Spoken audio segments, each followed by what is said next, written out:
comme le dit Kramnik, Vladimir Kramnik, grand joueur russe, le jeu d'échecs est un jeu à somme nulle. Eh bien, lui-même a voulu révolutionner le jeu d'échecs. Il s'est associé avec DeepMind, la filiale de Google d'intelligence artificielle, et ils ont fait calculer à AlphaGo, le méga ordinateur, ils ont fait calculer le jeu d'échecs sans roc.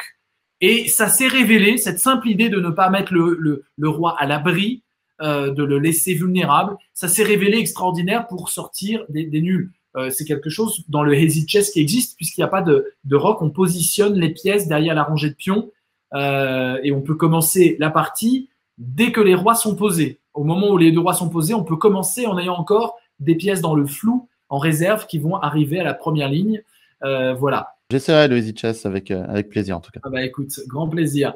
C'est un sport de combat. J'aimerais le rendre art martial. J'aimerais lui redonner son intuition et sa spiritualité que la machine détériore, et elle a raison de détériorer ça. Il faut que la machine progresse. Il n'y a aucune raison qu'elle s'arrête.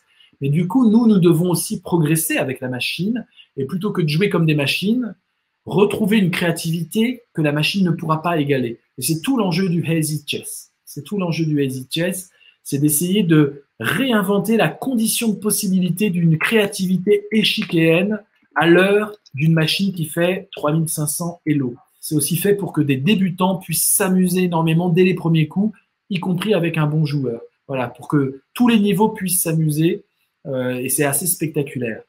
Pour moi, le jeu d'échecs, le destin du jeu d'échecs, il n'est pas que dans le sport, il est dans l'art, il est dans la spiritualité. Il faut, je pense, transformer un tout petit peu le jeu pour le rendre cybermoderne, changer des règles du jeu pour que nous ouvrir un monde, des règles du jeu qui viennent de l'histoire des jeux d'échecs. C'est 10 ans de travail, le Hazy Chess, 10 ans de travail. J'en parle dans mon livre Magique étude du bonheur, sorti chez Larousse en 2010. Et j'évoque le début de cette variante-là que j'ai finalisé cette année. Voilà, ça tombe très bien avec le jeu d'Adam.